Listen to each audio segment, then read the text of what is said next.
Hello everyone. Reasoning का कुछ important प्रश्न करने वाले हैं। ये रहा पहला प्रश्न। यदि E A R T H को F C U X M लिखा जाता है तो उसी कूट भाषा में एम डबल ओ एन को क्या लिखा जाएगा। यानी कि जिस प्रकार इससे संबंधित है ये उसी प्रकार मून बराबर क्या लिखा जाएगा। तो देखिए सबसे पहले यहाँ पे ये चेक करेंगे कि ये एक दूसरे से कैसे संबंधित है। जैसे कि यहाँ पे दिया हुआ है E A R T H से संबंधित है F C U X M. तो देखिए जब भी इस तरह का प्रश्न रहेगा तो इसका प्लेस वैल्यू मान लिख लीजिए। जैसे कि ई का मान होता है 5, ए का मान होता है 1, आर का मान होता है 18, टी का मान होता है 20, एच का मान होता है 8, एफ का मान होता है 6, सी का मान होता है 3, यू का मान होता है 21 और एक्स का मान होता है 24 और एम का मान होता है 13। उसके बाद देखिए एक 5 से हो रहा है 6, 5 से हो रहा है 6 यानी कि यहाँ पे प्लस 1 ऐड हुआ है। उसको देखिए 1 से हो रहा है 3, यहाँ पे प्लस 2 ऐड हुआ है। उसके बाद फिर देखिए 18 से हो रहा है 21, यहाँ पे प्लस 3 ऐड हुआ है। उसके बाद फिर देखिए 20 से हो रहा है 24, यहाँ पे प्लस 4 ऐड हुआ है। उसके बाद देखिए 8 से हो रहा है 13 तो यहाँ पे प्लस 5 ऐड हुआ है। देखिए plus 1 plus 2 plus 3 plus plus 4 plus 5 यानी कि एक एक संख्या बढ़ रहा है। उसी प्रकार इसमें करेंगे। देखिए यहाँ पे दिया हुआ है मून, तो एम का मान होता है 13, ओ का मान होता है 15, ओ का मान होता है 15 और एन का मान होता है 14। इसमें प्लस 1 कर देंगे, इसमें प्लस 2 कर देंगे, इसमें प्लस 3 कर देंगे, इसमें प्लस 4 कर देंगे क्योंकि सभी में प्लस एक एक संख्या बढ़ रहा था। तो 13 प्लस 1 कर देंगे तो हो जाएगा 14, 14 पे आता है एन। उसके बाद 15 प्लस 2 कर देंगे हो जाएगा 17, 17 पे आता है क्यू। उसके बाद 15 प्लस 3 कर देंगे तो हो जाएगा 18, 18 पे आता है आर, 18 पे आता है आर। 14 प्लस 4 कर देंगे तो हो जाएगा 18 और 18 पे आता है आर, 18 पे आता है आर। तो एन क्यू डबल आर किस ऑप्शन में दिख रहा है? N Q double R, option number A इसका राइट आंसर हो जाएगा। ऑप्शन ए इसका राइट आंसर हो जाएगा। अगला प्रश्न देखते हैं, प्रश्न नंबर 2। देखिए प्रश्न नंबर 2 में दिया हुआ है दिए गए विकल्पों में से लुप्त संख्या ज्ञात कीजिए। यहाँ पे क्वेश्चन मार्क की जगह पे कौन सी संख्या आएगा जो बताना है। जिस प्रकार 8 से संबंधित है 64, उसी प्रकार 27 से कौन सी संख्या संबंधित होगा। देखिए 8 से संबंधित है 64, यहाँ पे किसी को मन में लग रहा होगा कि अगर हम 8 का स्क्वायर कर देंगे तो हो जाएगा 64, जो कि यहाँ पे दिया हुआ है। ठीक, तो उसी प्रकार इसमें करेंगे। देखिए यहाँ पे दिया हुआ है 27, तो अगर हम 27 का स्क्वायर कर देंगे तो हो जाएगा 729। तो यहाँ पे क्वेश्चन मार्क की जगह पे 729 लिखा जाएगा। 729 किस ऑप्शन में दिख रहा है? ए में नहीं है, कट गया। बी में नहीं है, बी भी कट गया। सी में भी नहीं है, डी में भी नहीं है, यानी कि किसी भी ऑप्शन में नहीं है। देखिए यहाँ पे ये तो देखते के साथ लगा कि 8 का स्क्वायर 64, तो 27 का स्क्वायर 729, जो कि किसी भी ऑप्शन में नहीं था। देखिए ये 64 क्या है? 64 जो कि 4 का क्यूब भी होता है। 4 का क्यूब होता है 64। ठीक, उसको देखिए 8 क्या है? 8 जो कि 2 का क्यूब है। देखिए यहाँ पे क्या हो रहा है, 2 का क्यूब है 8, ये 4 क्या है? 64 क्या है? 64 जो कि 4 का क्यूब है। देखिए एक और 2 का क्यूब 8, एक और 4 का क्यूब 64, यानी 2 प्लस 2 तो 4, तो हो गया 4 का क्यूब 64। उसी प्रकार यहाँ पर 27, 27 क्या? 27 जो कि 3 का क्यूब होता है 27, तो 3 प्लस 2 कर देंगे क्योंकि यहाँ पे प्लस 2 ऐड हुआ था।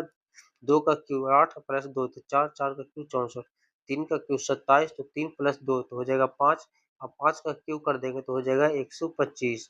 तो यहाँ पे क्वेश्चन मार्क की जगह पे 125 लिखा जाएगा। 125 किस ऑप्शन में दिख रहा है? Option number A, option A इसका राइट आंसर हो जाएगा। अगला प्रश्न देखते हैं, प्रश्न नंबर 3।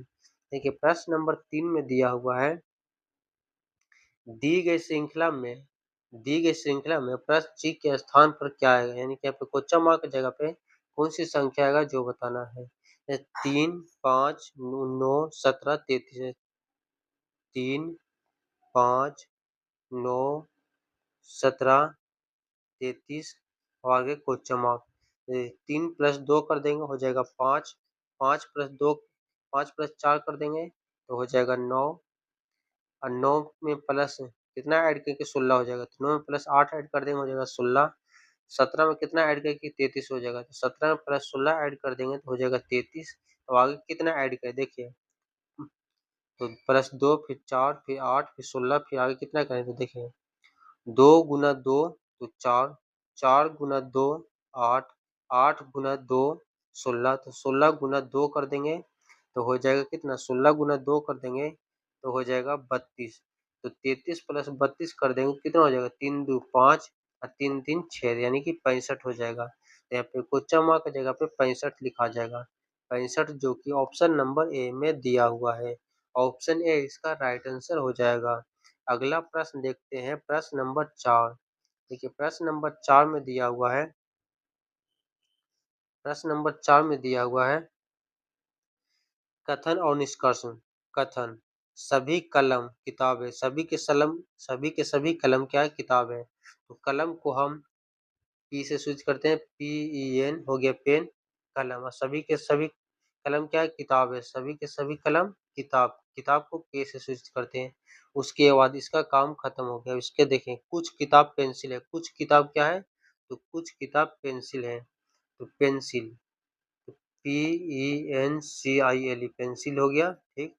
उसके बाद कथन का काम खत्म। अब निष्कर्ष देखेंगे, निष्कर्ष क्या बोल रहे हैं देखिए, कुछ कलम पेंसिल है, कुछ कलम क्या है, पेंसिल है। तो देखिए कलम यहाँ पे इतना पार्ट है और पेंसिल का इतना पार्ट है, तो इन दोनों का आपस में कोई भी रिलेशन है नहीं, इन दोनों का आपस में कोई भी रिलेशन नहीं है, यानी कि यह गलत हो जाएगा कि कुछ कलम पेंसिल नहीं है, गलत है। उसके बाद कुछ किताब कलम है, कुछ किताब कलम है, तो हाँ कुछ किताब जो कि कलम, देखिए पेन का पार्ट इतना है और कलम का पार्ट इतना है। जब पेन अपना पार्ट लेगा तो किताब का कुछ पार्ट पेन में आएगा। तो हाँ यह सही है। केवल 2 अनुसरण करता है, किस ऑप्शन में लिखा हुआ है, ए में दिया हुआ केवल एक अनुसरण करता है, यह गलत है। बी में दिया हुआ केवल 2 अनुसरण करता है, हाँ यह सही है, केवल 2 अनुसरण करता है। ऑप्शन बी इसका राइट आंसर हो जाएगा। अगला प्रश्न देखते हैं, प्रश्न नंबर 5। देखिए प्रश्न नंबर 5 में दिया हुआ है, एक घड़ी में 4 बज एक घड़ी में 4:30 बज रहे हैं, यानी कि 4:30 बज रहे हैं, एक घड़ी में 4:30 बज रहे हैं।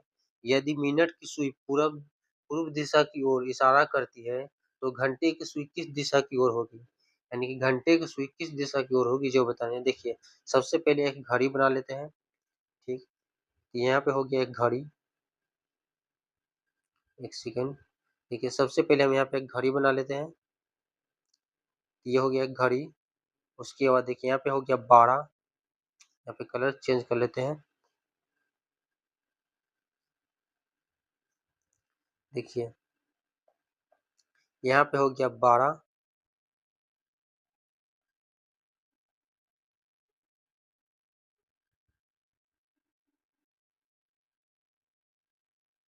यहाँ पे हो गया 12, यहाँ पे हो गया 6, यहाँ पे हो गया 3 और यहाँ पे हो गया 9, यहाँ पे हो गया 1, ये 2, यहाँ पे 4, यहाँ पे 5, यहाँ पे 7, यहाँ पे 8, यहाँ पे 10 और यहाँ पे 11 बज गया। कितना बोल रहा है, 4:30, यानी कि 4:30। तो ये हो गया घंटे की सुई और ये हो गया मिनट की सुई, ठीक। अब क्या बोल रहा है, यदि मिनट की सुई पूर्व की ओर है, यानी कि मिनट की सुई पूर्व की ओर होनी चाहिए, घंटे की, तो यहाँ पे मिनट की सुई हो गया पूर्व की ओर। सबसे पहले आप डायग्राम समझ लीजिए, किधर पूर्व पश्चिम उत्तर दक्षिण कहते हैं। तो देखिए प्लस का साइन बना के ऊपर हो गया उत्तर, ऊपर हो गया उत्तर, नीचे हो गया दक्षिण, नीचे हो गया दक्षिण, इधर हो गया पूर्व, इधर हो गया पश्चिम। अब देखिए बोल रहा है कि मिनट की सुई को पूर्व दिशा की ओर होना चाहिए, मिनट की सुई पूर्व दिशा की ओर। ये हो गया मिनट की सुई पूर्व दिशा की ओर, उसके पूर्व दिशा की ओर इशारा कर रही है, ठीक। तो घंटे की सुई किस दिशा की ओर है, देखिए घंटे की सुई किस दिशा की ओर है, यहाँ पे घंटे की सुई, ये था घंटे की सुई, ये है मिनट की सुई। तो अब बताना है कि घंटे की सुई किस दिशा की ओर है। देखिए यहाँ पे बना लेते हैं, इधर हो गया उत्तर, ठीक, इधर हो गया पूर्व, इधर हो गया दक्षिण, इधर हो गया दक्षिण, ठीक, इधर हो गया पश्चिम। अब ये किस दिशा की ओर है, तो देखिए पूर्व और दक्षिण की ओर है, पूर्व और दक्षिण की ओर। तो पूर्व और दक्षिण किस ऑप्शन में दिख रहा है? ए में दिया हुआ उत्तर और पूर्व यह गलत हो जाएगा। बी में दिया हुआ दक्षिण और पूर्व, हाँ यह सही हो जाएगा। ऑप्शन बी इसका राइट आंसर हो जाएगा, दक्षिण और पूर्व। अगला प्रश्न देखते हैं, प्रश्न नंबर 6। देखिए प्रश्न नंबर 6 में दिया हुआ है, ए बी की बहन है, सी बी की माँ है, डी सी की पिता है, डी सी का पिता है, ई डी की माँ है। ए का डी से क्या संबंध है, यानी ए का डी से क्या संबंध है जो बताना है। देखिए सबसे पहले यहाँ पे प्रश्न को पढ़िए क्या बोल रहा है, ए बी की बहन है, यानी कि ए क्या है, बी की बहन है, बी की बहन है ए, ठीक। यानी कि देखिए प्लस से हम मेल को सूचित करते हैं और माइनस से हम फीमेल को सूचित करते हैं। तो क्या है, ए बी की बहन है, यानी कि बी की बहन है ए, यानी कि ये हो गई फीमेल। उसके बाद सी बी की माँ है, सी बी की माँ है, यानी कि एक जेंडर ऊपर हो जाएगी, बी की माँ है कौन, सी, ये माँ हो गई, ये भी माइनस हो जाएगी, इसका भी जेंडर क्लियर नहीं हुआ है। उसके बाद डी सी का पिता, यानी डी सी का पिता, यानी सी का पिता कौन हो गया, डी, ठीक। ये हो गया प्लस, ये हो गई माइनस क्योंकि फीमेल थी।